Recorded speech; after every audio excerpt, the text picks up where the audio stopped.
Bonjour, donc, je suis Fabien Seldran. Donc, moi, je suis responsable des études au département d'audioprothèse.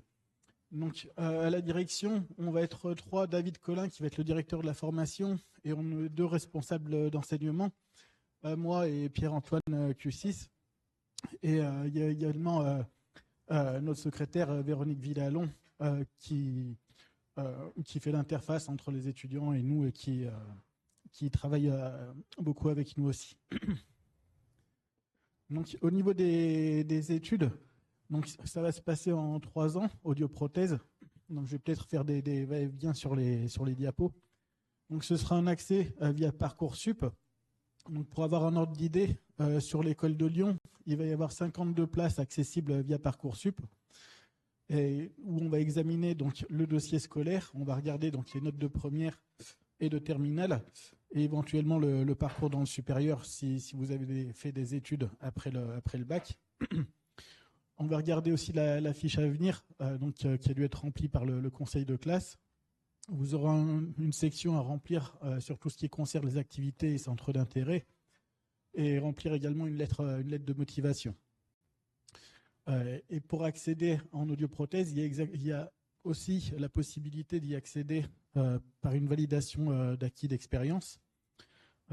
C'est pour les professionnels, on va dire, qui ont déjà une expérience professionnelle, enfin de près ou de loin, enfin surtout de près, on va dire, dans le domaine de l'audioprothèse, et qui aurait un background, on va dire, qui serait similaire, un background scolaire qui serait à peu près similaire à ce qu'on attend dans le contenu de la formation, et pour qui, de par leur expérience, pourraient prétendre à valider, à obtenir le diplôme d'État par une validation d'acquis d'expérience.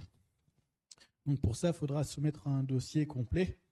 Ensuite, la personne, elle passera devant un jury, et le jury déterminera si c'est possible d'envisager la VAE ou non, et qu'est-ce qu'il faudrait faire pour compléter la VAE.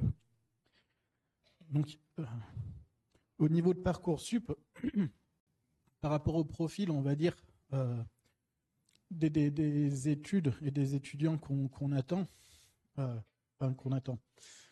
ce sera un profil qui sera plutôt ciblé mathématiques, physique, électronique, parce que ce sera vraiment le gros du morceau d'audioprothèse, même s'il y a pas mal d'autres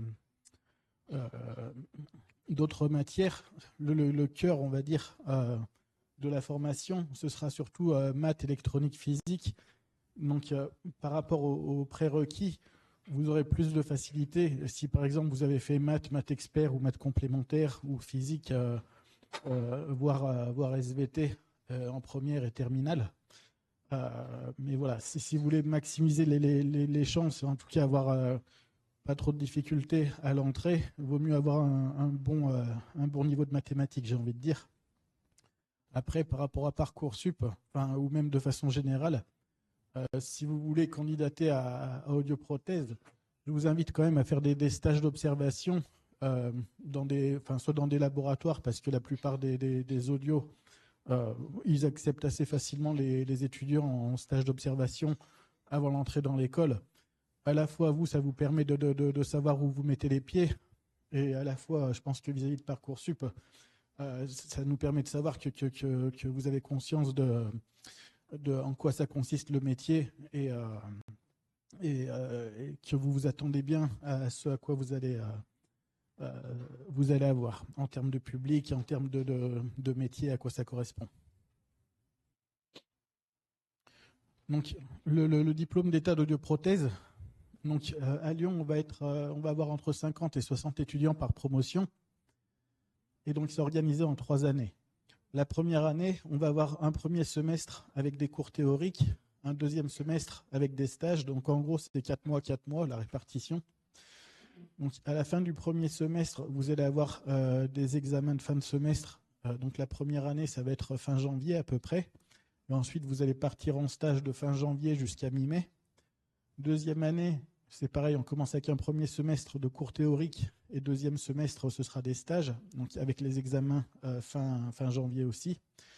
Et troisième année, ça va commencer d'abord avec 4 mois de stage en laboratoire d'audioprothèse, où il faudra faire un mémoire.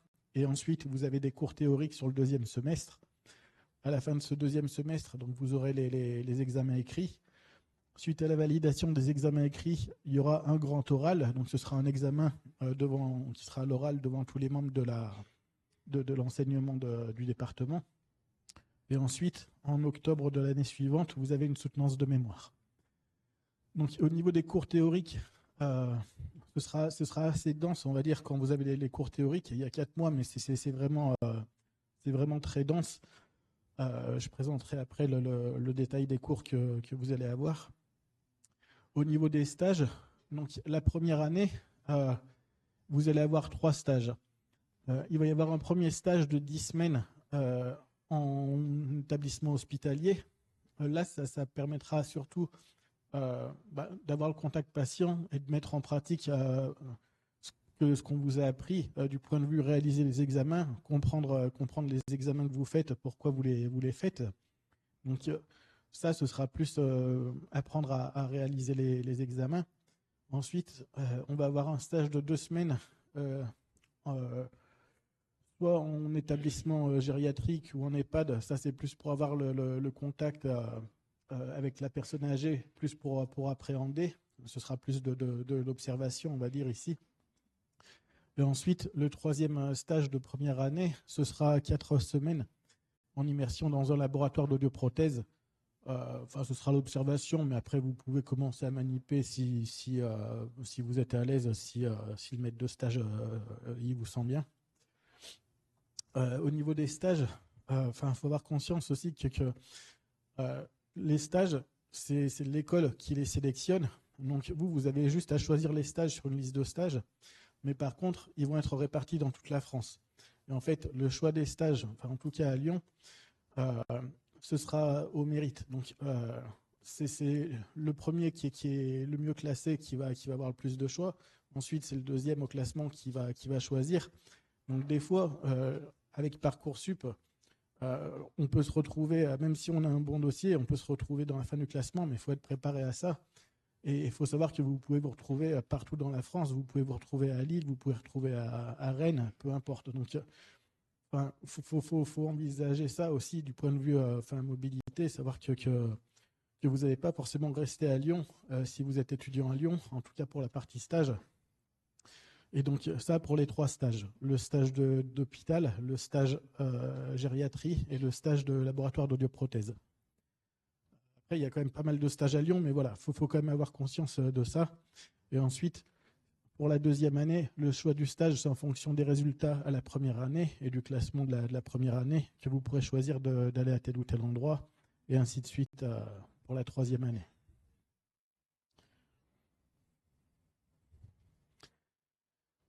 Donc, dans les matières qui sont étudiées, donc, je vous ai marqué grossièrement ce qui va prendre le plus de temps d'énergie. Donc, il va y avoir physiologie, anatomie, neurosciences, audiométrie, audioprothèse, ça va être le cœur de notre métier.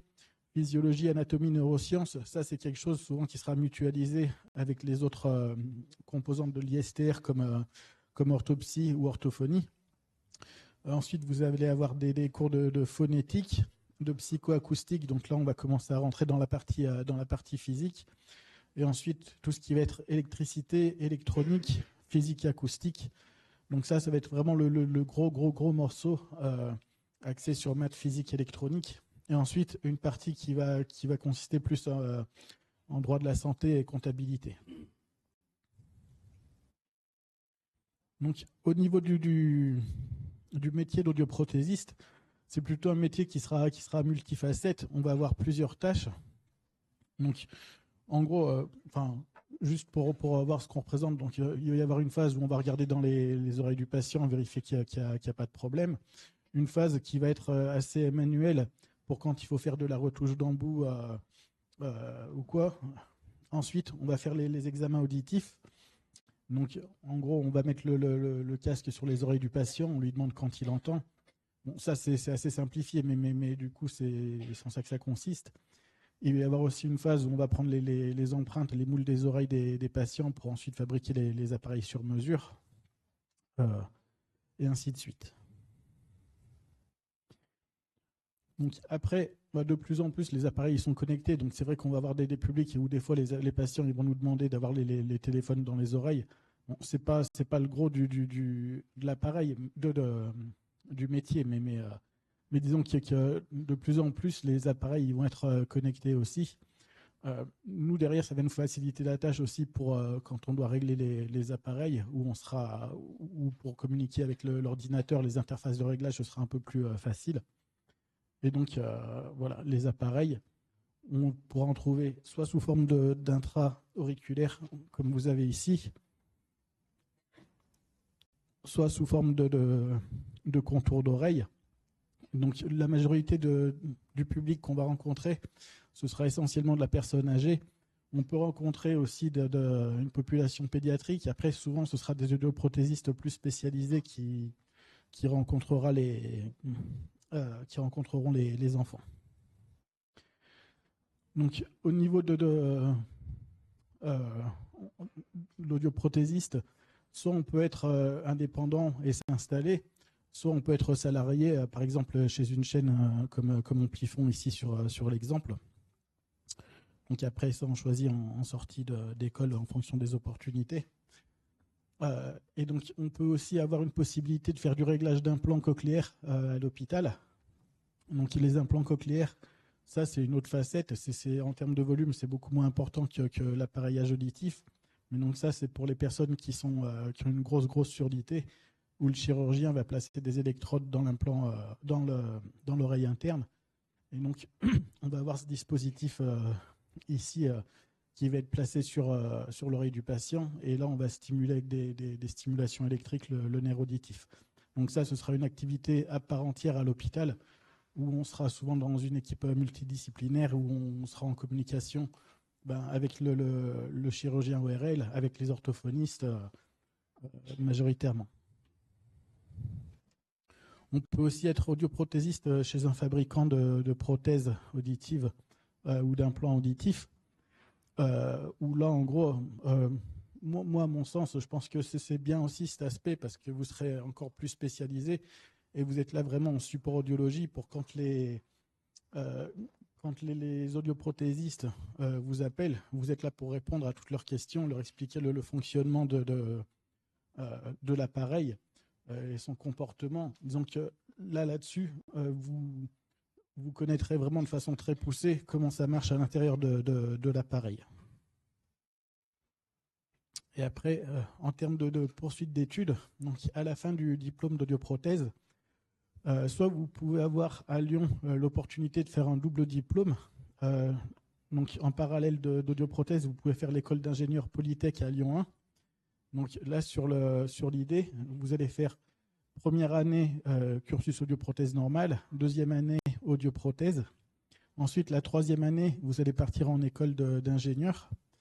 La quatrième année, elle sera mutualisée ingénieur et dernière année d'audioprothèse, où vous faites le mémoire commun entre ingénieur et audioprothèse. Et ensuite, vous faites encore une année d'ingénieur. Donc en 5 ans, vous avez les 2 diplômes, comme si vous aviez fait juste le cursus ingénieur. Donc le cursus ingénieur à Lyon 1, disons que ça permet d'ouvrir, ce sera plus orienté mathématiques électroniques aussi, mais là ce sera plus orienté biomédical. Si par exemple vous voulez vous ouvrir à tout ce qui va être dispositifs médicaux, mais de manière beaucoup plus large. Donc après, soit vous pourrez devenir ingénieur biomédical pour gérer des parcs hospitaliers dans les hôpitaux, soit travailler dans les IRM, les scanners, l'imagerie médicale, les appareils de dialyse. Ça va ratisser beaucoup plus large que simplement l'audition. Soit après le DE, vous pouvez également faire des masters, donc à Lyon ou Montpellier. Et après le master, vous pouvez aussi continuer en doctorat en neurosciences ou en ingénierie biomédicale. Donc, dans les activités d'un audioprothésiste, donc, il y a une part qui va être assez technique. Donc là, par exemple, ici, on va regarder ce qui sort de l'appareil auditif, indépendamment de ce qu'il y a dans l'oreille du patient, pour regarder qu'est-ce qu'on va lui délivrer par la suite. Du point de vue définition du métier d'audioprothésiste, dans le décret, on va dire l'audioprothésiste, c'est un professionnel qui procède à l'appareillage des déficients de l'ouïe. Cet appareillage comprend le choix, l'adaptation, la délivrance, le contrôle d'efficacité immédiat et permanent de la prothèse auditive et l'éducation prothétique du déficient de l'ouïe. Donc, le patient, quand on va le rencontrer, la plupart du temps, il viendra de chez l'ORL avec une prescription médicale. Il y a certaines personnes qui peuvent venir avec juste pour un dépistage, et si on se rend compte qu'il y a une surdité, à ce compte-là, on va le renvoyer chez l'ORL pour que lui, il pose officiellement le diagnostic et ensuite on reverra le patient. Et donc là, l'idée, c'est que l'audioprothésiste, il va procéder donc sur prescription médicale à l'appareillage des malentendants. Donc, comme disaient mes autres collègues aussi, c'est une profession d'auxiliaire de santé. Donc, il y aura une grosse part de relationnel patient. Donc, il faut avoir aussi une part d'empathie et se mettre à la place de l'autre et savoir aussi qu'on va avoir des personnes qui sont quand même relativement fragiles, qui peuvent avoir des problèmes cognitifs. Donc, il faut avoir quand même pas mal d'empathie, je trouve, du point de vue humain. Donc, le métier d'audioprothésiste, on va prendre en compte le savoir, le savoir-faire et surtout le savoir-être, parce qu'il faut quand même avoir le comportement adapté face à ce public. Donc, c'est un métier paramédical où on va avoir une prise en charge patient, un métier technique qui va consister à régler et contrôler le couple patient-appareil. C'est pour ça qu'on va avoir une grosse phase dans les études ciblées mathématiques, physique, électronique. Et un aspect commercial qui va consister à vendre l'appareil et des prestations. Ça, en fait, on se rend compte surtout la première partie de l'appareillage, mais ensuite, on va avoir tout un suivi où l'aspect commercial y rentrera moins en compte, on va dire. Donc derrière, on peut avoir un statut de salarié, de profession libérale ou entrepreneur. Et pour l'instant, il n'y a pas trop de chômage, on n'a pas trop à se plaindre par rapport à ça. Donc, une fois qu'on a rencontré le patient après l'ORL, donc on va refaire des tests auditifs complémentaires à ceux de l'ORL. Et là, on va regarder aussi avec le patient, on va faire le choix des appareils, voir ce qui est le mieux adapté pour lui. Donc, on va avoir un devoir quelque part de conseil. On va dire au patient, bon, je pense que ça, c'est l'appareil qui va être le mieux adapté pour vous. En fonction, donc l'appareil, le patient va acheter l'appareil. Et donc derrière, on va voir le patient pendant 30 jours où on va avoir une période d'essai où on va voir le patient une fois par semaine à peu près et où on va remonter progressivement l'amplification avec les appareils de correction auditive. Et donc, une fois que l'équipement il est réalisé et optimisé, donc, il y a une étape de suivi de la rééducation auditive et les réglages, ils suivent l'évolution des capacités auditives du patient. Donc, le patient, une fois qu'il a acheté ses appareils, on va le voir tous les 3 mois pendant toute la durée de vie de l'appareil. Et donc, la grande majorité, ce que j'ai dit tout à l'heure, des malentendants, ce sera des personnes âgées. Donc, il faut savoir se mettre aussi à leur portée et être patient aussi. Donc, l'audioprothésiste et son patient, ils sont ainsi amenés à se voir de façon régulière sur plusieurs années, donc au moins pendant 4-5 ans minimum, pendant la durée de vie de l'appareil auditif. Dans les autres aspects de la profession, donc c'est savoir réaliser des tests auditifs, donc c'est faire l'audiométrie. C'est les examens auditifs qui permettent de confirmer la surdité. Donc, faire entendre les sons et faire répéter les mots. Ensuite, on choisit les appareils auditifs qui seront le plus adaptés aux patients. Et il va y avoir une phase réglage qui sera l'aspect plus technique. Voilà. J'ai terminé. Donc, si vous avez des questions, donc, vous pouvez nous envoyer des mails à cette adresse mail, secrétariat-audioprothèse@unif-lyon1.fr ou appeler à ce numéro. Et pour les autres, on va passer en amphi s'il y a des questions. Je vous remercie.